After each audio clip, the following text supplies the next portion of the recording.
رسول پاک صلی اللہ علیہ وسلم احساس والے نبی ہیں، اور احساس حضور نے امت کا کیا، احساس والی زندگی گزاری، ہر لمحہ محبوب پریشان رہے۔ یہ تھوڑا عرصہ پہلے ڈاکٹر ہارون صاحب مسلمان ہوئے ہیں، اور ابھی انہوں نے 2-3 کتابوں کا انگریزی میں ترجمہ کیا ہے، اور بھی کچھ کتابوں پہ وہ کام کر رہے ہیں۔ ہالینڈ کے رہنے والے ڈاکٹر صاحب ہیں، توجہ ہے میری بات پر آپ عزیزوں؟ ڈاکٹر صاحب کہتے ہیں کہ میں نے یہ سنا تھا کہ مسلمان دہشت گرد ہیں، یہ بم بلاسٹ کرتے ہیں، تو میں جہاں لفظ اسلام آتا تھا وہاں سے میں تھوڑا بچ جاتا تھا، پیچھے ہٹ جاتا تھا، لیکن میرے مزاج کے اندر یہ بات شامل تھی کہ میرے اندر اللہ نے بڑا انسانیت کا جذبہ رکھا ہوا تھا، تو میں ایک تنظیم قائم کر رہا تھا۔ میرا خیال تھا کہ ایک ایسی جماعت بناؤں کہ جو پوری دنیا کے اندر اسلام، توجہ ہے میرے عزیزوں کی؟ کہتے میرا خیال تھا ایسی جماعت قائم کروں کہ جو پوری دنیا میں لوگوں کی خدمت کرے اور بغیر امتیاز کے کرے، اسلام والوں کی بھی اور غیر مسلموں کی بھی۔ لیکن مجھے بڑا دھچکا رہتا تھا کہ مسلمان سخت گیر قوم ہے۔ میں نے بہت ساری جماعتوں کا منشور اور دستور منگایا، اور میں نے کہا میں اپنی جماعت کا دستور لکھوں گا تو پہلے ذرا سارا میں مطالعہ کر لوں۔ ڈاکٹروں کا ٹیبل ہوتا ہے، اس کے اوپر شیشہ لگا ہوتا ہے، نیچے وہ جو چیز ضروری ہوتی ہے وہ رکھ لیتے۔ کہتے ایک مصر کے مولانا صاحب آئے ہوئے تھے ہالینڈ کے دورے پر، اچھی انگریزی جانتے تھے، تو کسی وجہ سے علیل ہو گئے۔ میرے پاس وہ آئے اور انہوں نے دیکھا کہ میں انسانی حقوق پر کچھ لکھ رہا ہوں، کام کر رہا ہوں، تو وہ دیکھ کر کے مجھے کہنے لگے کہ ڈاکٹر صاحب آپ کوئی تنظیم قائم کر رہے ہیں؟ میں نے کہا ہاں۔ تو کہتے انہوں نے ہلکا سا ٹچ دیا، زور نہیں دیا، اور ویسے بھی جو ہلکی بات ہوتی ہے وہ ذرا دل میں جلدی بیٹھ جاتی ہے۔ کہتے ہیں ہلکا سا ٹچ دیا، کہنے لگے اگر کبھی موقع ملے تو میرے نبی پاک کی بھی سیرت پڑھ کے دیکھیں، بس ہلکی سی بات، اور وہ جملہ چھوڑ گئے۔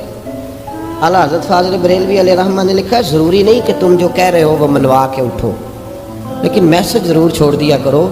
جب انسان کے ذہن میں بات ہوتی ہے یہاں سٹاک ہوتا ہے جب بات کا، تو جب وہ کام کرنے لگتا ہے تو ایک دفعہ وہ بات سامنے ضرور آتی ہے، کہہ دیا کرو۔ انہوں نے کہہ دیا کہ ڈاکٹر صاحب ایک دفعہ حضور کی سیرت بھی پڑھ لیں۔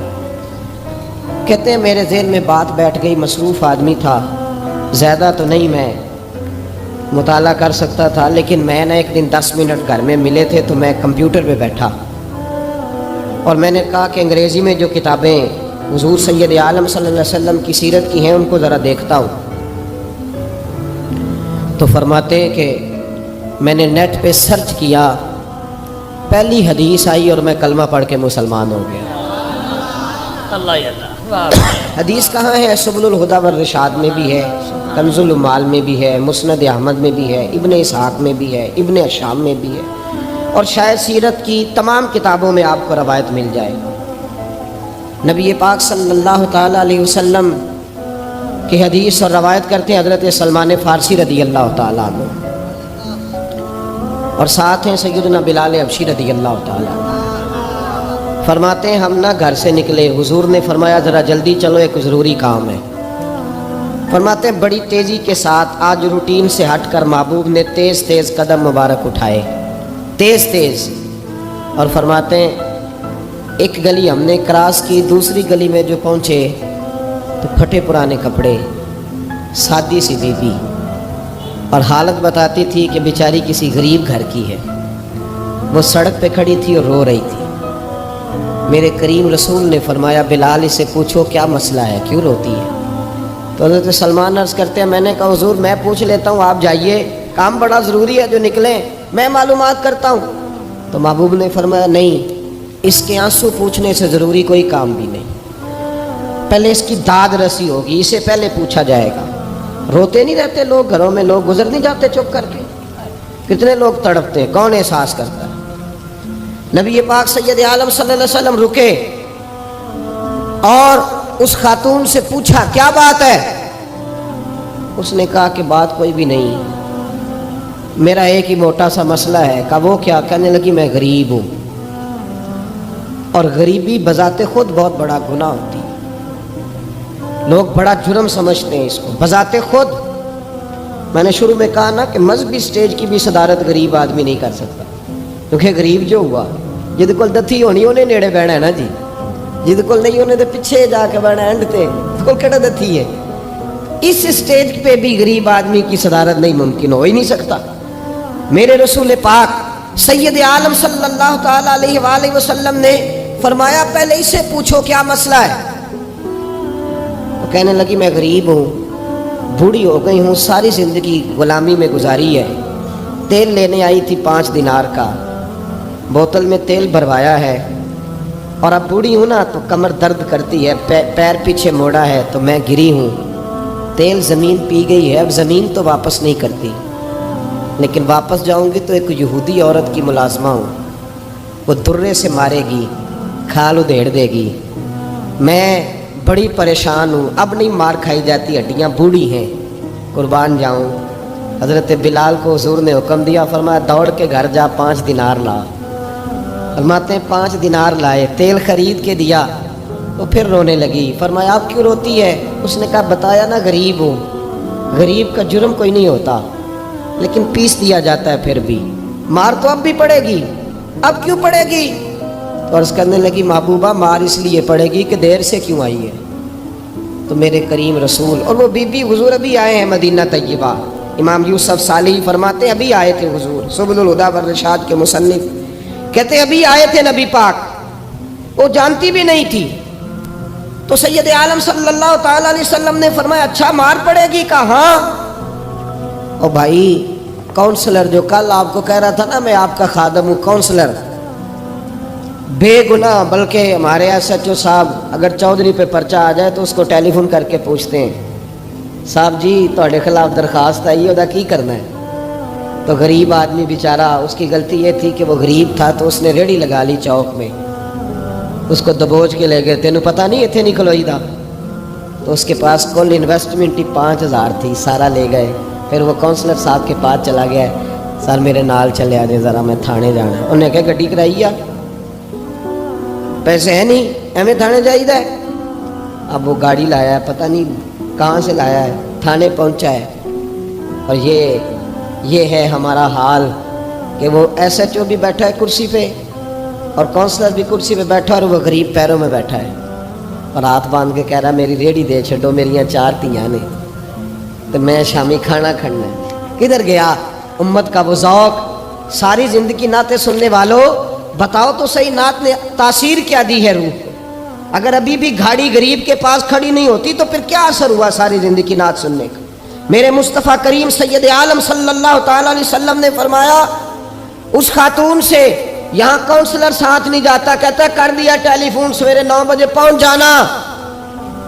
پر کائنات کی سب سے معزز شخصیت حضرت سیدنا بلال حبشی رضی اللہ تعالیٰ عنہ فرماتے ہیں میرے نبی پاک نے فرمایا بی بی چل میں تیرے ساتھ چلتا ہوں، گویا اللہ کی ساری رحمتیں اس کے ساتھ ساتھ چلنے لگی۔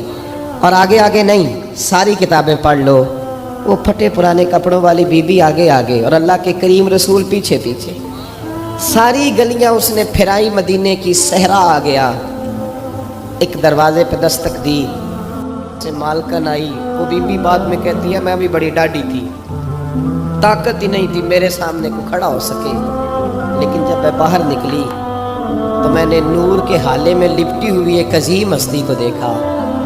فرماتے محبوب کے گورے چٹے رنگ کے اوپر کالی زلفیں اور محبوب پاک کی مقدس آنکھیں جب تک بات کرتے رہے نظریں زمین پہ جھکی رہیں۔ شرم و حیا والے رسول نے بڑے میٹھے، بڑے دھیمے، بڑے خوبصورت لہجے میں کہا، بریلی کے امام فرماتے ہیں نیچی نظروں کی شرم و حیا پہ درود، بڑے دھیمے لہجے میں فرمایا تیری نوکرانی ہے تیری؟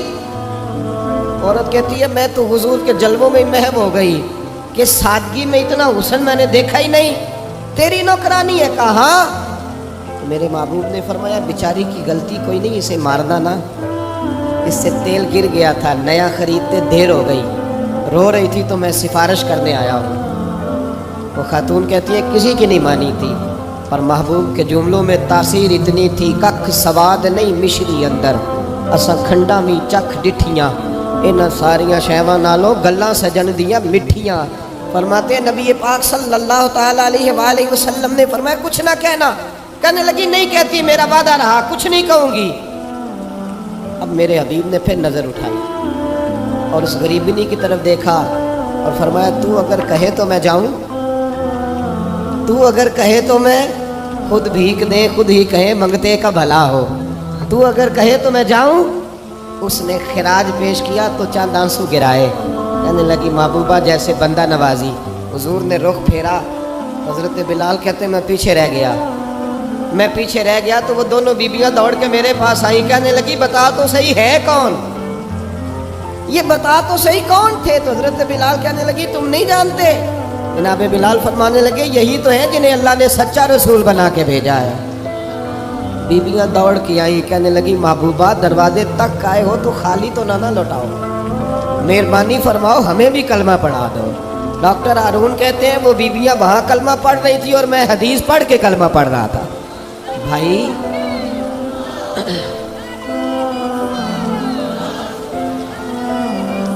اگر دولت احساس ہے نا پھر تو زندہ ہے. جو زندہ ہوتا ہے اس میں لچک ہوتی ہے، جو مر جاتا ہے وہ اکڑ جاتا ہے. اگر زندگی ہے تو پھر احساس ہونا چاہیے. اگر تیرے اندر زندگی ہے تو پھر احساس ہے، اور اگر تیرے اندر احساس نہیں رہا نا تو پھر زندگی زندہ دلی کا نام ہے. مردہ دل کیا خاک جیا کرتے، احساس سے مروت پیدا کر. تھوڑا سا دائیں بائیں بھی دیکھے، تھوڑا پلٹ کر بھی دیکھے.